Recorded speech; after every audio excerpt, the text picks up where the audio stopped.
Chapter 24. Alec. So I feel like this is going well, don't you? She asked. Her voice was soft, and I knew she was trying to break the tension.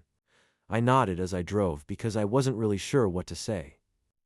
Yeah, it went really well at the team dinner, except when my dad damn near collapsed in pain.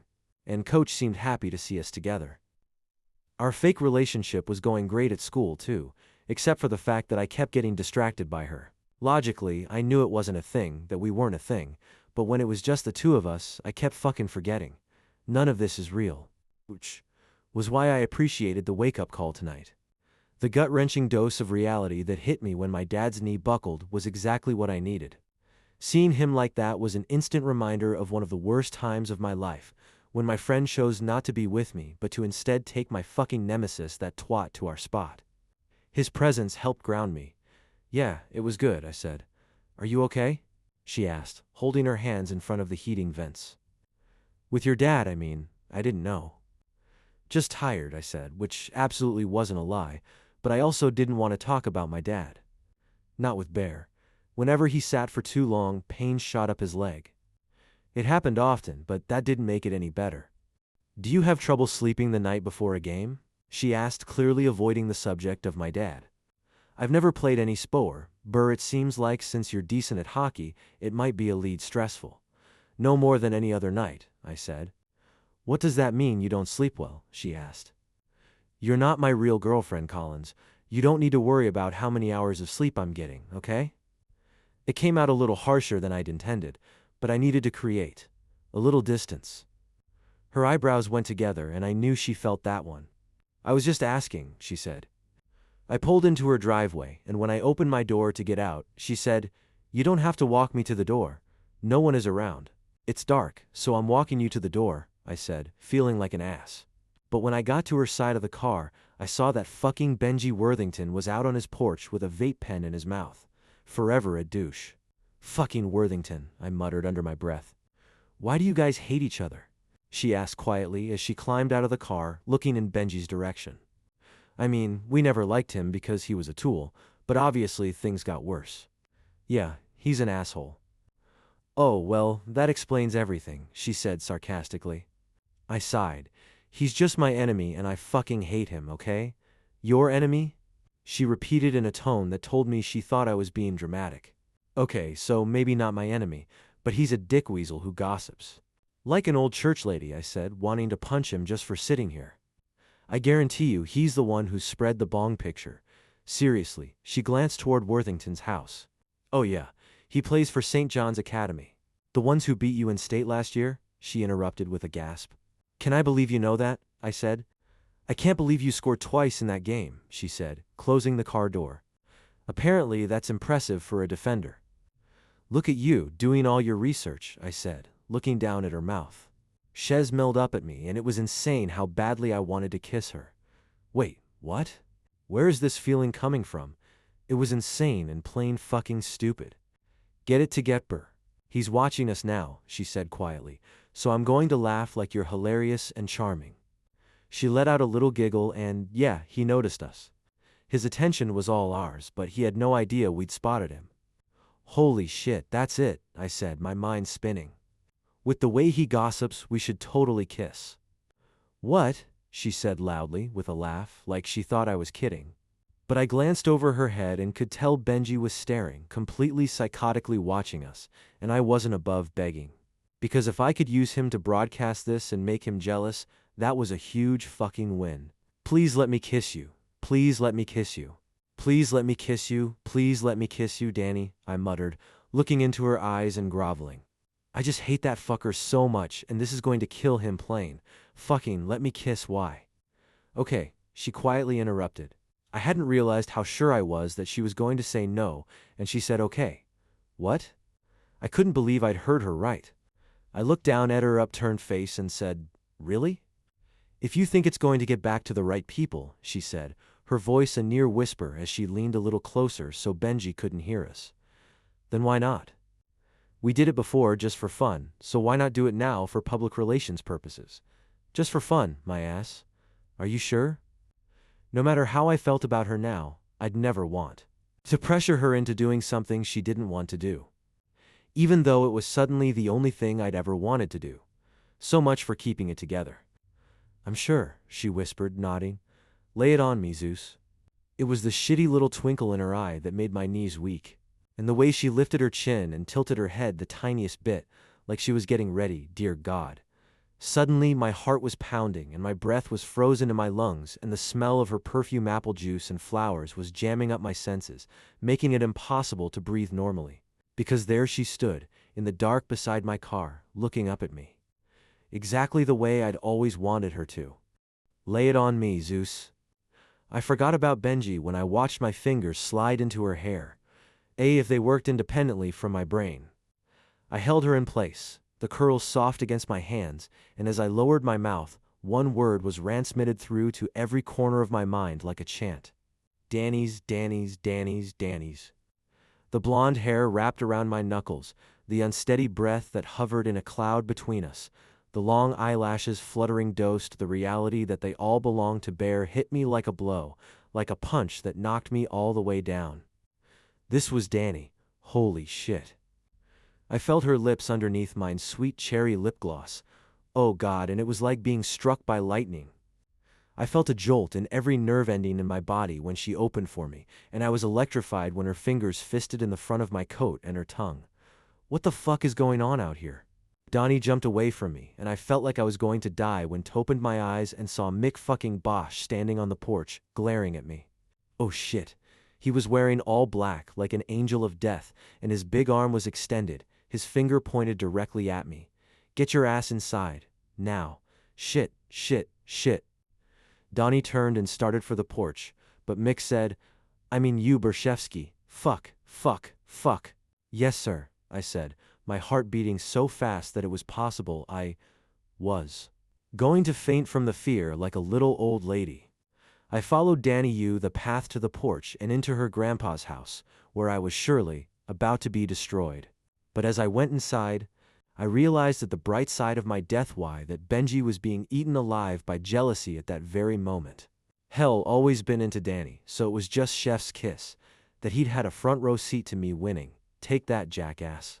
He may have been too jealous to give me props, but having witnessed Mick Bosch catching me with his granddaughter and hollering at Mito come into his house, Ben was probably already running inside to share the info. Danny said, It's not Alex. I don't want to hear it, Mick bellowed, cutting her off. You need to go upstairs, so I can talk to him. What? She gasped in disbelief. He pointed toward the staircase that led upstairs. You heard what? I said go. You can't. I can, and I will, and I know what you're thinking, Danny girl. You're rethinking I'm not your dad and I can't do this. But you're wrong, can do this.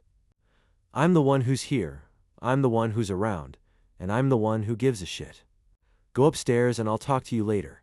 She blinked fast, like she couldn't believe what he was saying, and then she mouthed the word sorry to me before she turned and went up the staircase. Traitor. Sit down, he barked, gesturing toward the kitchen table. Tubadunde dropped into chair. Grateful for the opportunity to sit because my legs felt like they might give out and the odds were good he was going to punch me in the face if I was sitting at his kitchen table. From what I know, you're not a bad kid. Mick crossed his arms over his chest and glared down at me. But did you seriously think you could date Danny for a minute and then be all over her in my own fucking driveway? Are you kidding me right now? Were you trying to prove some kind of point, like you're a tough guy who's not afraid to disrespect Bosch's granddaughter right in his own goddamn yard? Oh my God, no, I said. And we'd barely even. Really, he didn't believe me. You weren't remotely aware of the fact that I might look out a window. No, I insisted, shaking my head. Really? No, I said, even louder. Respectfully, I wasn't thinking of you at all. I kissed Danny because I really like her and then I forgot about everything, especially where I was. This had nothing to do with you. So Danny was the only one you were thinking of when you decided to kiss her. Is it hot in here? I tugged at the scarf around my neck and said, yes. I mean, I was kinda hoping Worthington saw because I hate that guy, but yeah, it was all about Danny. I hate that little shit too. Did you know he has a Maserati? What is happening right now? Yeah, I said, shaking my head. He had a Cayenne last year, Bird drove it into a light pole. Figures, Mick said in disgust. Fucking idiot. Right, I agreed. Listen, I'm going to be honest with you, he said, tilting his head, not to mail her, and looking at me like I was a bug. I don't like you dating her. You don't. I didn't know why, but that mattered to me. Even though it was a fake relationship, there was something about knowing someone you respected, thought you were a piece of shit that felt well. A tagig by AYB. Really shitty. No, I don't. Not at all. Donnie and her mom have spent the past 17 years with a manipulative little pecker. I look at her and I don't even see a spark of the kid I used to know. I don't know what I'd expected, but it wasn't this. Mick was looking out the window, sounding more like he was talking to himself than me as he said, "Every once in a while she gives me sass, and I want to fucking cheer because it's so good to see, but I know she doesn't want that.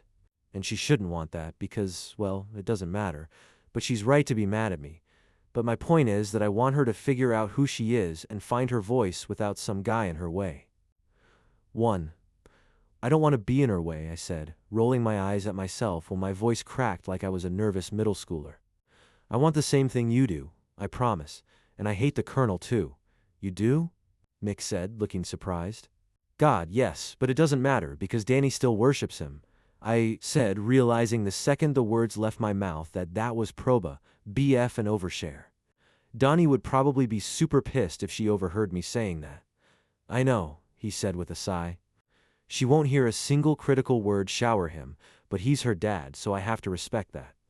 Aaron, after he called her the other night and made her so upset that I found her crying in the locker room, she still defended him. Did she say what he did? To make her cry? I shook my head. No, but I didn't really have a chance to talk to her. He grunted and went back to looking at me like he was trying to figure out where he was going to bury my body after he killed me. So I said, "Mr. Bosch, I don't want to be on your bad side. I just really like your granddaughter, that's all." "Well, you're allowed to like her," he said, crossing his arms. "Just knock off the handsy shit and let her breathe."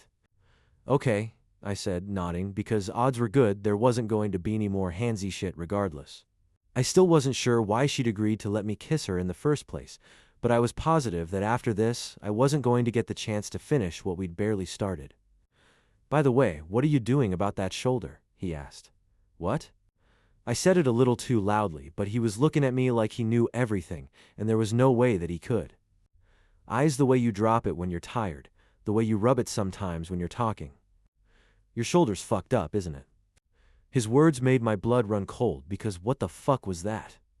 I drop my shoulder when I'm tired. Was this something people other than Mick might have noticed? Had the scouts noticed? Shit. I couldn't let anyone think I was injured. "No," I said, shaking my head and making a face like he was C. "Bruised as hell from when I got checked last week, but am." Okay, he interrupted, shaking his head. "Spare me the bully, it's your body, not mine. How are you feeling about the game tomorrow?" I shrugged because this was all over the place, and also, I never knew how to answer that question. I always felt like we were going to win, even when we lost. "We're going to win," I said. "Yeah, probably," he agreed, then pointed his thumb at the door. "Go home now." I nearly leapt out of the chair, because I was so damn happy to be leaving without being skinned first.